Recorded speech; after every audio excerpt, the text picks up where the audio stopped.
The 1996 climbing season on Everest was, up to that point, one of the deadliest seasons ever for climbers on that mountain. And the story of their ordeal is told in an incredible book by John Krakauer called Into Thin Air, also made into a movie that focuses mostly on a group of American climbers and a couple of beautiful, dear people that were lost high on the mountain that year.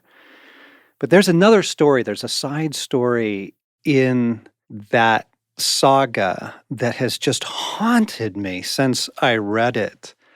There were 3 climbers from India that were actually making their way up another route, and they were stranded by the same storm high on the mountain and unable to work their way down. They spent the night on the face of the mountain without shelter in a howling blizzard. The following morning, 2 Japanese climbers making their final bid for the summit passed these guys who were dying. They offered no food, no water, no oxygen, no assistance. They literally rested beyond them by just 100 feet and went on to gain the summit. And then coming back down, they simply stepped around the 3 dying climbers and headed down the mountain. And there is something about human nature in that story that haunts me. Friends, welcome back to the Wild at Heart podcast. John Eldredge in the studio with Blaine Eldredge, picking up in part 3 of a series on why are you so ambivalent about Jesus' return? Why is that a subject that causes very mixed reactions in people when we bring that up? Very mixed reactions even within the same person. React to that story, Blaine. Good. I'm glad we didn't jump past the Japanese climbers, because what I want to point out in that story is that that's not a story about the narcissism of climbers. It actually isn't. That is a warning about inclinations in humanity that I have, Yes, and that our listeners have, and to go, that indignation that rises in you, pay attention, because that's a way out of some of the dark parts of your own nature, because you're doing the same thing right now. And if we could address your life and begin to unpack your aspirations and your motives and your allegiances, we would find a very mixed story. it is a mixed story. I think it's James that says, be careful that you don't kill each other over your desires, right? That there is something in humanity. So let's describe it like this. There's something in humanity that says, don't you dare mess with my program. Don't you dare mess with my program. And you see it in small ways in traffic, right? I'm embarrassed by, I get stuck behind the guy going 50 on the freeway, and I don't bless him. Yes. I don't wish good things on his day. And, it gets worse and worse. Messing with your children's education, blocking wedding plans, getting in the way of things that are precious to your career or your health, right? Oh man, this is really a good topic. It makes me think of last summer when I was doing some landscaping at my house and it wasn't going well. And sort of for the 10th or 11th time, I circled back to my wife to, would you pray with me on this? And she began, by praying into the blessing of Jesus over your landscaping, love into this process. But then, because we were praying, I started to be outed as Em went, as we're praying, I'm kind of hearing and noticing, why are you doing this by yourself? Did you ask God about the timing of this project? It seems like really difficult timing. And I went from, would you please help me with this frustration, to don't mess with me right now. Yeah. I have a plan about how my life is going to work. And I don't want to actually surrender or run that entire plan by Jesus. Absolutely. In one of his end of the age discourses, not the famous one in Matthew 24, this one is in Luke 17. Luke is repeating some of the same themes, but he has them, organized differently in his gospel. But there's a new phrase in here. He uses the same thing with Noah as Matthew does, just as it was in the days of Noah, so it will be in the days of the Son of Man. People are going to be eating, drinking, marrying, giving in marriage, up to the day Noah entered the ark, and then the flood came and destroyed them all. And then he adds this new piece about Lot. He says it was the same in the days of Lot. People were eating and drinking, buying and selling, planning and building. But the day Lot left Sodom, fire and sulfur rained down from heaven and destroyed them all. It will be like this on the day the Son of Man is revealed. And then the warning is this: remember Lot's wife. He who tries to keep his life will lose it, and whoever loses his life will preserve it. Remember Lot's wife. That is one of the most unnerving things that is said in the four Gospels. It's a good time for Jesus to say that, because by that time, most Bible readers have forgotten that disturbing story about Lot and his wife and salt. Right? All right, so let's go back to that story for a minute. Because, friends, what we need to deal with here in episode 3, we're just going to put our cards on the table, is our divided allegiances. This is the issue. The climbers on Everest had divided allegiances. There's the common heart of humanity to help the person in need. My goodness, someone's dying in front of you. But they had another allegiance that they were fiercely committed to and had absolutely no intention of anyone messing with that. So back to the story of Sodom and Gomorrah. If you haven't read that for a while, gang, it's found in Genesis chapter 19. And it is a pretty gnarly story, not because of the fire and brimstone. 2 angels of God show up in the city of Sodom to see if there are even 10 good people in the town that are righteous and they won't destroy the city, because Abraham has begged God for mercy prior to the event. And they're like, okay, if we can find 10. Anyway, they find Lot. He welcomes them into his house. The men of the city show up to gang rape these 2 newcomers, angels, into the town of Sodom. And Lot's like, please, please, please don't do this. You don't know what you're doing. Please don't do this. And, they rescue Lot from the mad crowd that's going to tear him apart. And the angels say, do you have anybody in this town, any relatives, any loved ones? Because get them out of here quick. We're going to blow this place up. And so Lot goes to his in-laws and he's like, look, God's going to destroy this town. You got to get out. And they laugh at him. A disturbing parallel to people's mockery when you bring up the end of the age and the return of Jesus. It's like, oh, come on, really? Give me a break. So he can't rescue them. Anyway, the angels finally just grab Lot and his family and they're like, get out of Dodge now.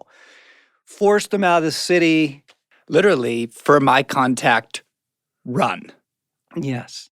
Run. Yeah, run. And Full they say speed. run. They say run to the mountains. And Lot's like, I can't, I'm old. I can't make it there.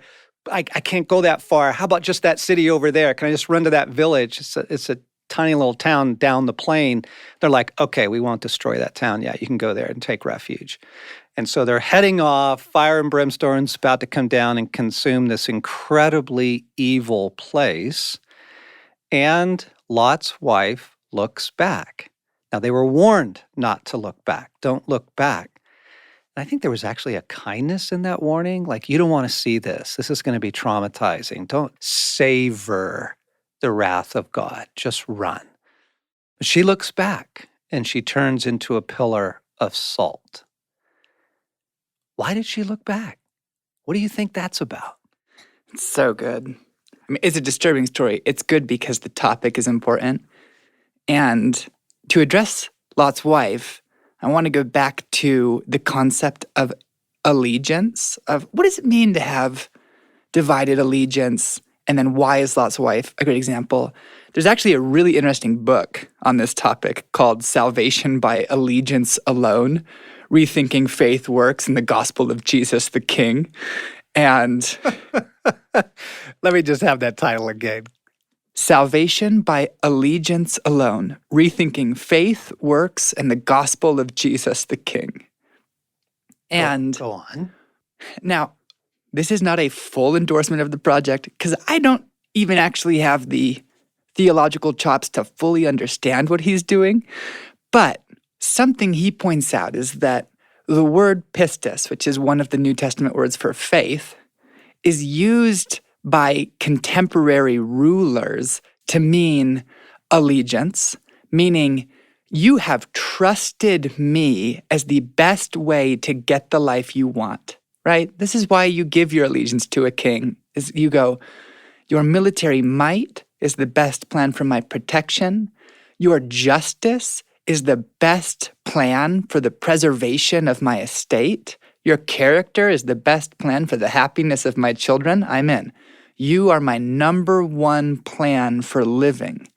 And then, so that when Jesus rolls into your life and makes the offer, there is a giving of allegiance of, yep, I have tried other strategies to get the life that I want. I see them for what they are. I'm refusing them. You are now my number one plan for living. And that means I'm going to believe what you say, accept the offers that you make. Well, Lot's wife is a great example of this because you go, part of her plan for living, part of the plan in this story, and it's not just Lot's wife, it's his whole family, because the Sodom story, we could spend a podcast series on. Yes. There had already been the War of the Chieftains. He'd already been taken into captivity. He went back to Sodom after receiving maybe the best warning anyone could get. The town is named Violence, and he goes to live there. What is it in that town that seemed like the best plan for living, even while there were other offers made? Don't make me run to the mountains. That's where Abraham is. This guy who has a covenant with this God. Who rescued him, by the way. Who rescued you the first time. In the Chieftain Wars. Yes. Why don't you want to go there? Yes. What is it in God's strategy for giving you the life that you want that you are afraid of, Yes. or that you can't say yes to? You can't surrender to. What are you holding on to? What are you grasping? So she's like, yeah, it's a violent town, but I think we can make life work here. I think that access to a thriving marketplace and a network of other towns is the best way for me to get the security, love, stability, flourishing that I need. Yes. And therefore, she can't help it. And again, Yes. in these stories, She has a divided allegiance. she has a divided allegiance. It's just to go, in every one of the Bible's stories, the antagonist in the story is the representation of your flesh. So it's like, she's not some worse kind of person. It's go, okay, so any one of us could do that. We're being given an awesome warning about our nature, and to go, even when it's starting to explode, something in us wants to hold on. Yes. Yeah, which is, it's crazy making, but it's in all of us. We have these divided allegiances. And Jesus is warning about that here in the discussion about his return and about the end of the age. And, he reiterates the surprise motif. Hey, it's going to be like Noah, surprise. It's going to be like Lot, surprise. Guess what? It's today. Don't look back. Like, do not let your heart be divided about my coming, about what the unfolding of the story, moving into the next chapter, all the joys that are ahead. And part of me wants to go, really, people? Really? Like, you want to hang on to your little crust of bread in this life when total restoration is just around the corner? But this is deep in human nature. And we've had a number of conversations on the podcast over the past couple of years where I've used the phrase, the winnowing of the saints, because I began to observe a pattern among the people of God that really, really good people, not people paying for their foolish choices, not totally rebellious people paying for giving God the finger, but honest, loving friends of Jesus, wanting desperately to walk with him, going through really, really hard stuff. And I saw it in my own life. I saw it in the life of my friends, saw it in yours, Blaine. I called it the winnowing of the saints. There is something God is after in this hour right now. And he is after our divided allegiances. Oh my gosh, is he? And if it sounds intense, one thing I want to name is you don't have to consider evil very long to see that judgment is needed. And when I say judgment, you could put in the phrase, someone has to do something about this, where spend a little time considering human trafficking, and you will feel the fury of God and go, someone has to do something. We got to stop this. And you go, oh yeah. And let me just tell you, Jesus is coming to actively destroy the things that are destroying the world. But evil isn't something that's just out there. It's actually like in us to a surprising degree where we are still a mixed bag. And in the winnowing, Jesus is actually doing gently but insistently, with a level of urgency, what he's going to do actively in the future and go, listen, your heart is hanging on to this world more than you think. Yes. And the consequences of that are not good. Yes. The consequences of that aren't joy, peace, happiness, resurrection. In fact, they're often the opposite. And so to go, man, do I really want Jesus to come winnow me? That sounds intense. Go, yes, you do, because you know what Jesus is motivated by, giving you everything instead of nothing. Yes. Saving you from internal and external evil, both spiritual and personal. And be like, this is ultimately very good news to have God expose and man, I could speak to mine out of the season, my alternative plans for living that don't solely rest on Jesus as the trustworthy king who is going to lead me into the life that I want to live. Yeah, exactly. I call it rowing backwards. I love to fly fish, so do you. We love to float rivers. It's one of the funnest way to fly fish. It's just gorgeous. You get on a beautiful river in the Rocky Mountain West, and you've got the beauty of the canyon and the mountains around you and the deer and the wildlife coming down to drink, the bear that we jumped early in the morning in the willows, and then you're on the river and it's quiet and it's so healing. It's just healing to do it.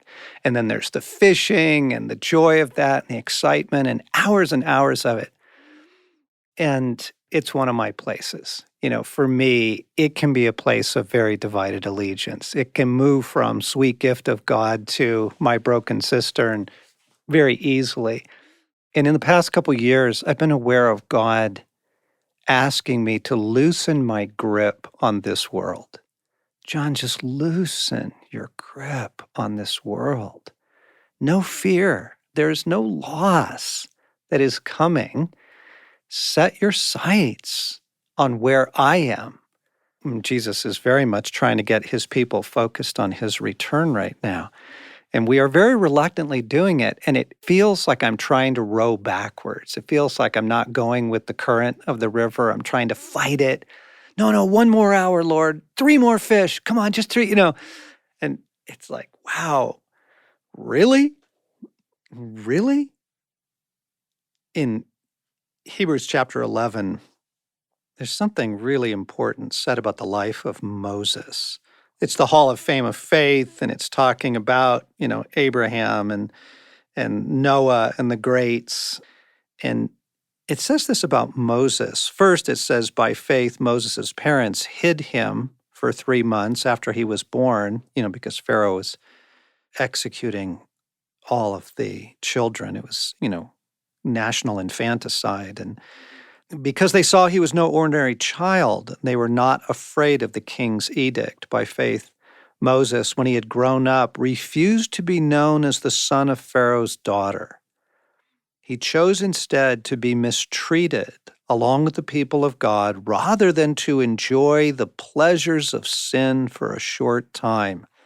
He regarded disgrace for the sake of Christ as of greater value than the treasures of Egypt, because he was looking ahead to his reward.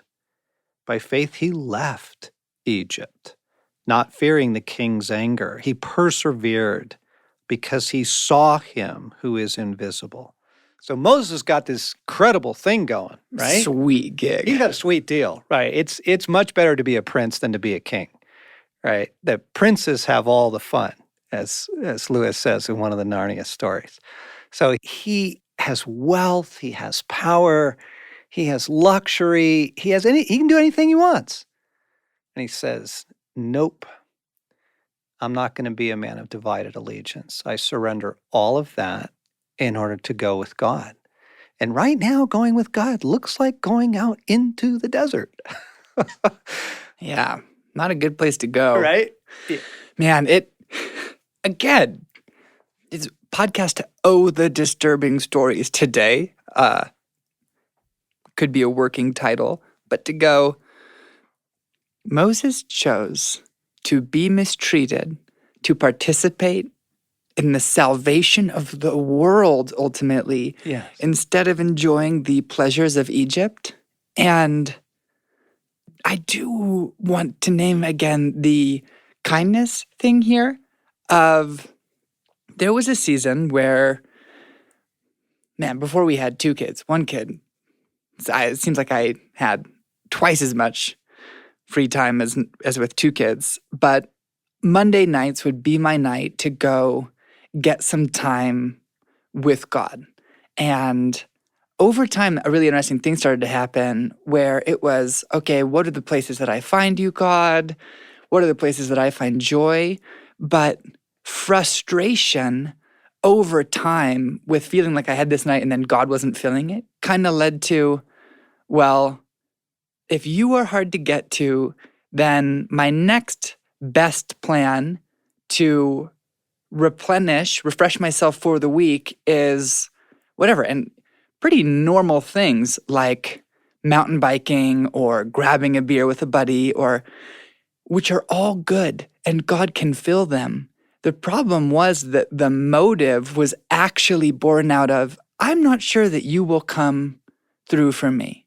Yep. And there's sort of real pain there that God had to address and to go, hey, and hi, friends listening, in your story, there's a reason why the allegiance ended up divided. And there are probably multiple reasons, but to go, where did it feel like you made Jesus your best plan for living and it didn't work? Where did you hope that he would refresh you and it seems like he didn't? And then there's a reactive response of, well, fine, I'm going to do the next best thing I can. God is after that to address that and to get to the place where just the motive is, all right, Jesus, I want everything through you. Yes. And some of your daily activities might look the same, but just to go, sometimes Jesus' way seems hard, or sometimes it seems like he didn't come through in key moments, so that the best thing that we have is the pleasures of Egypt. Well, fine, if you and I can't commune intimately in the wilderness, I'm just going to stop trying and really try to milk my community for all that it's worth, which you may not even be aware that you're doing until something threatens your rich community of deep friendships, and you freak out because it wasn't held loosely. Loosely is with the confidence that God is going to give it to you. It was held tightly, as in, this is all I have. Do not take this away from me. Yeah, bingo. Yeah. So one of my favorites is John Bunyan's Pilgrim's Progress. Everybody's favorite. Yeah. What a fantastic read for people born in the 1800s. It is an odd read, but it's a really good one because his insights into the Christian life are right on and born out of his own suffering, written while he was in prison for persecution for his faith. But the famous story is Vanity Fair. Yes. Right? And they're drawing close. They're getting close to the celestial city. They're on this pilgrimage. They're actually running for their lives. It's a Lot story. They literally flee the coming wrath and run for the city of God. And then they hit Vanity Fair. And Vanity Fair is so enchanting, and it's so filled with all the particular little wonderful things that make for a happy life that it has seduced many pilgrims to give up their journey and to just go ahead and camp there. They're no longer pilgrims, they're squatters, right? They're now campers. Years later, Nathaniel Hawthorne wrote a follow-up called The Celestial Railroad, and he picks up, this time it's a train trip, but it also stops in Vanity Fair.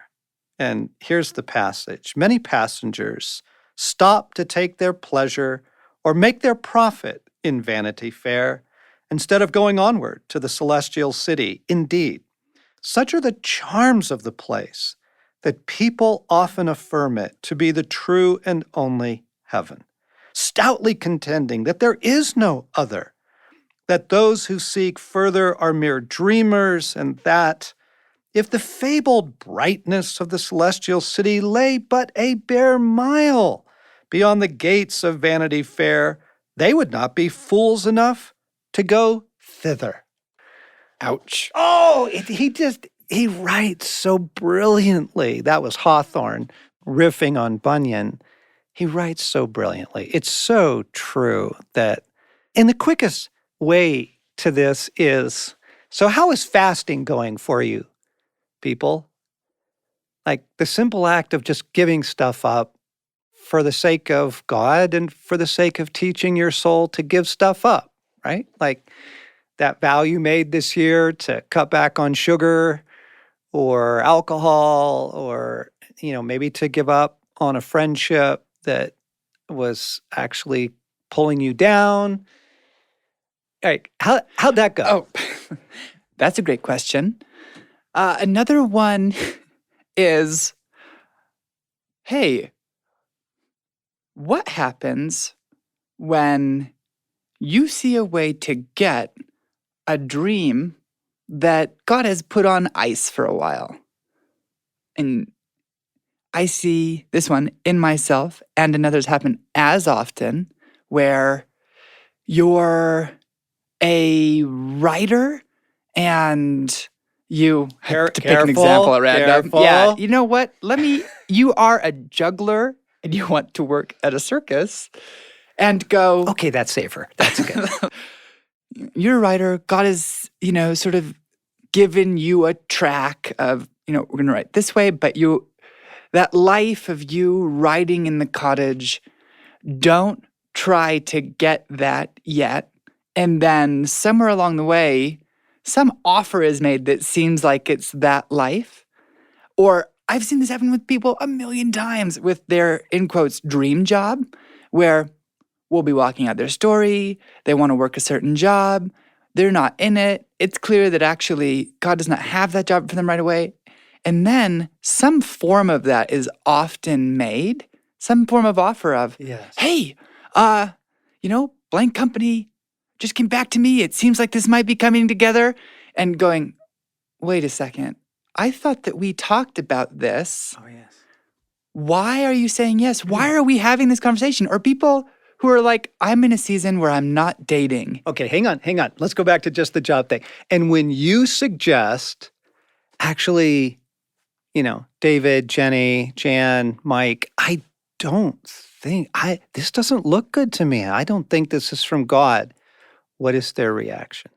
Oh, well, I can do what my reaction is not happy. It is this, you have to think of Bilbo responding to Gandalf when he's asked to get up the ring. Well, what business isn't of yours, but I do with my own things. And there is whoa. Yes. Ring scene is a great example. I think dating is another great example. All right, let me try one more tender example. The number of young women that I have counseled over the years, either just because I was in the same church with them or professionally as a therapist, who desperately wanted to be married, to have a family, to have a shared life with someone, and it wasn't happening. And then a guy comes along who is iffy, not the man that would be best, but okay. And the willingness to overlook glaring issues, just turn a complete blind eye, ignore the counsel of family and friends of, whoa, hang on, I'm not sure about this guy. The fierce commitment to move forward and get married. And then we've gotten the phone calls. Sometimes it's a month later. Sometimes it's 10 years later, and the phone call comes and it was, you were right. What did I do? My life is miserable. But that fierceness in the moment of, do not take this from me. This is my one chance. OMG. Oh, I'm going to go to a simple one and then push just a little further into the stakes, reframe the stakes again. There's a regular occurrence with me where there will be something that seems simple that I would love. And many random star people know that trucks are one such thing for me, but it's not a truck right now. I've actually been hounding the internet for bumper plates for weightlifting. But it's so funny where several weeks ago, Em and I were just discerning on a number of things, trying to get what should we put our energies toward. And I was like, hey, this weight thing, some guys and I want to lift together. Gyms, because of the pandemic, are difficult. And we heard Jesus go, wait, I'm going to give it to you. And I go, okay, totally. So why am I on the internet this morning looking for bumper plates? Yes. Oh, ultimately what's being exposed in me is a kind of a lingering reticence, a lingering unbelief of, I don't know that you will give it to me. Yes. And that becomes clear when I can't just listen when you go, I'll give it to you. And I think I don't shift into, oh, great. Well, then I will spend my time thinking about other things. Yeah. Perfect. And wait. Yeah. But that doesn't happen. And so to go, whoa, okay, where do I still not trust you? Yes. Where do I still want or think that I have to make this happen myself?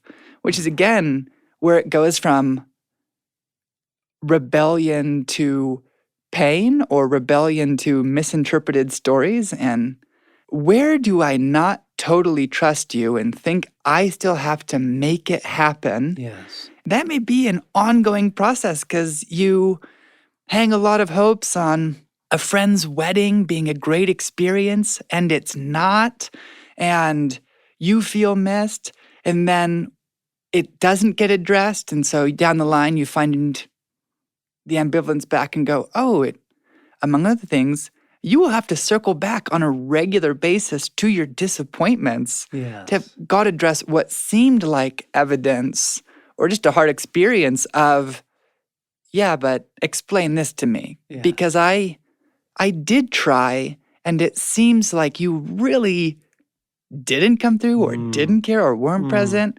And until that's interpreted, that will be a real difficulty in signing off on trusting Jesus as your number one plan. Yes. Let's go back to the pandemic for a minute. Back in the spring, the heavy-duty quarantines, the restrictions, and people lost a lot of things. Kids lost the rest of their school year, and seniors didn't get, a wonderful public graduation, either from high school or college, all kinds of trips. Weddings were postponed. Weddings were held, but with only 6 people because you couldn't have family. I mean, all kinds of loss. And friends, what did you do with that?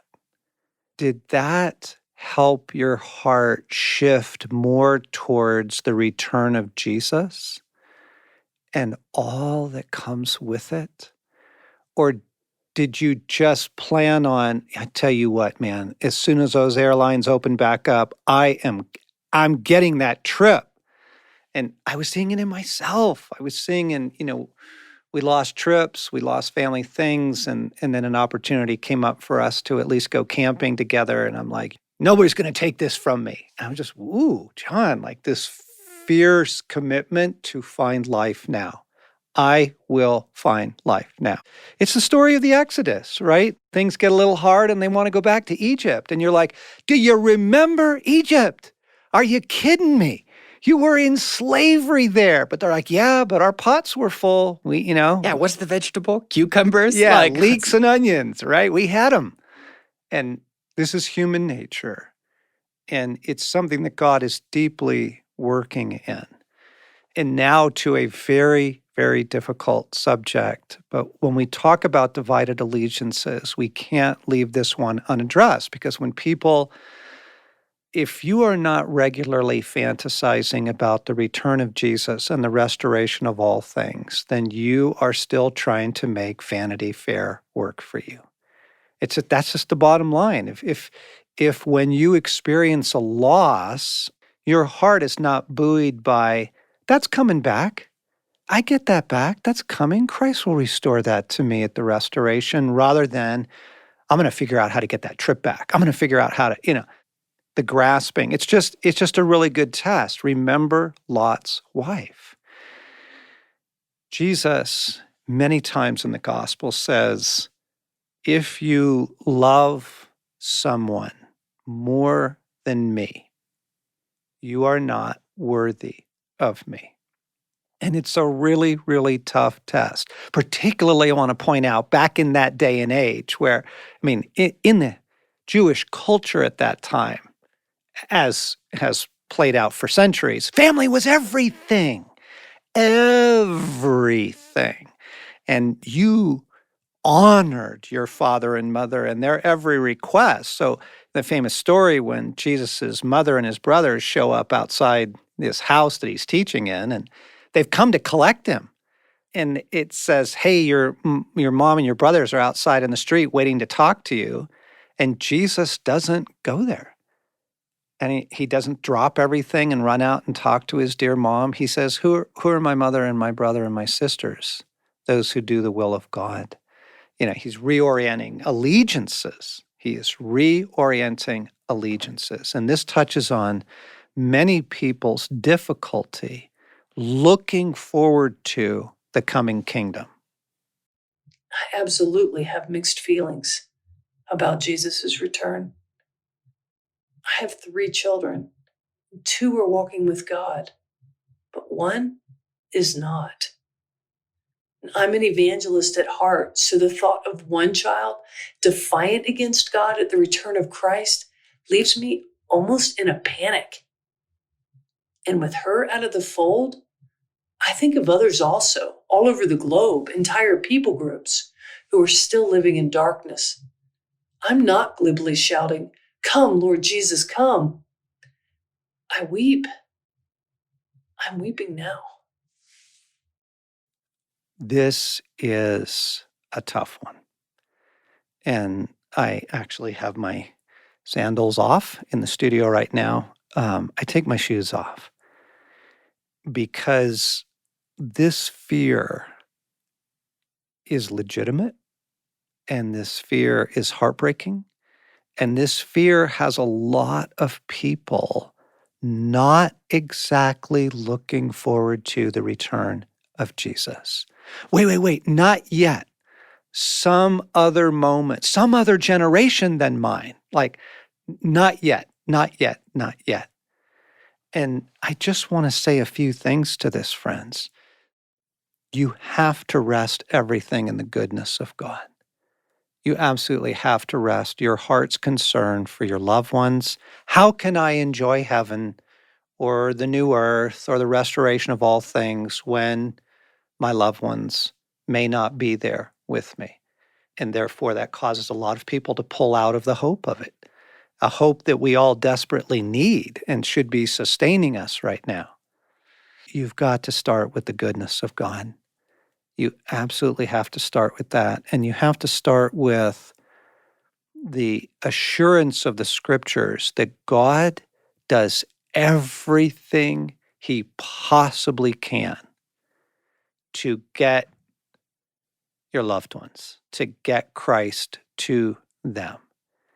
And the fact of the matter is, unless you are at their deathbed and they are cursing Christ as they step into eternity, you don't know. You don't know what their final encounters with Christ are. You don't know the shift of heart that actually took place when they were 9 years old and is still down in there as a very, very tiny, very dim spark of allegiance to Jesus, a love for God, an openness to him. You don't know that that's enough, that God has them. And so one of the teachings of Scripture is you're going to be surprised by the people that are in heaven. Like, Right. When did we clothe you? When did we give you something to drink? yes. That whole thing. Yeah, the rich man and Lazarus. And the rich man looks up and goes, wait, what? Lazarus is at Abraham's bosom? He was the homeless guy. You're kidding me. My gardener? My alcoholic uncle? What? That boyfriend that broke up with me in college? Wait, who is there? I can't believe this. Just the assurance of it is what I'm saying. You know, the assurance of you don't know. You just don't know. That's really good. And even the tone here is instructive of God actually feels tender about this place and kind towards you. Of course. And to go, that you don't know, that can go off a number of directions. But one that is really helpful to point out is that, again, in divided allegiance, humanity wants assurance that's additional to the heart of God regarding its future. And so we want to go like, yeah, but okay, so I want to know Yes. that everything will be okay and all my kids will be there, and go, you're not actually given that. You're given what Jesus is like and how trustworthy he is. Yes. And so humanity has tried over and over again without success to set up a system of security beyond Jesus's trustworthiness and go, okay, so you're saying that if my kids were pretty good, and they have been, then I can, and be like, I'm saying that you can trust Jesus's love for your kids, which is greater than yours, and trust his heart here. Yes. You really can rely on him. He's the most trustworthy person in the universe. Yes.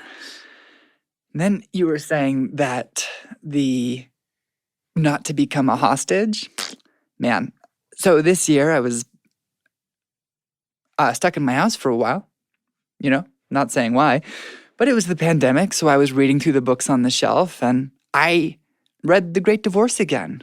And there is a conversation on this topic in the book that is so helpful. And it's C.S. Lewis, and C.S. Lewis talking through George MacDonald, who is the guide in the book. And they're watching a couple have a conversation, one of whom, the wife, is choosing allegiance to Jesus, and the other, the husband, who literally can't let go of another plan, which is being the center of the story, being the one who was wronged, not being the one who did harm, but was invited in anyway. And it's such a telling dialogue where MacDonald asks Lewis in the story, "What do you want?" And Lewis is kind of baffled and says, "I hardly know. Some people say on earth is that the final loss of one soul gives the lie to the joy of those who are saved." MacDonald responds, "You see, it doesn't." Lewis, "I feel in a way that it ought to." That sounds very merciful, but see what lurks behind it. Lewis asks, "What?" And then here's the answer. The demand of the loveless and the self-imprisoned that they should be allowed to blackmail the universe. That till they consent to be happy on their own terms, no one else should taste joy. That theirs should be the final power. That hell should be able to veto heaven. He goes on, either the day must come when joy prevails and all makers of misery are no longer able to infect it, or else forever the makers of misery can destroy in others the happiness that they reject for themselves. I know it has a grand sound to say you'll accept no salvation which leaves even one creature in the dark outside. But watch that sophistry, or you'll make a dog in a manger, the tyrant of the universe.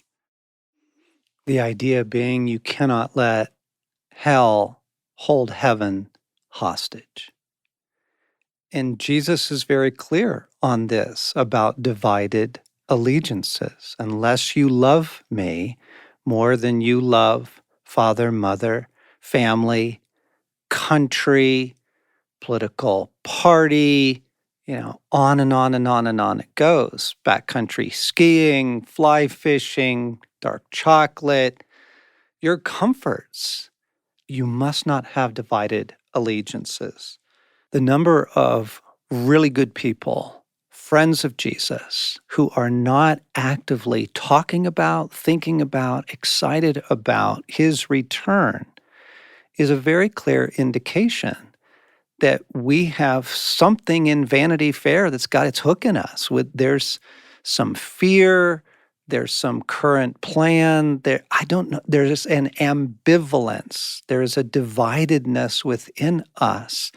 And this is the very thing that Jesus says in Luke 17:32, remember Lot's wife. Whoever tries to keep his life will lose it, and whoever loses his life will preserve it. We're going to need to conclude episode 3 here in the series. We'll be back next time with more questions, concerns, objections. What else are causing people to hit a speed bump in their excitement about the imminent return of Jesus?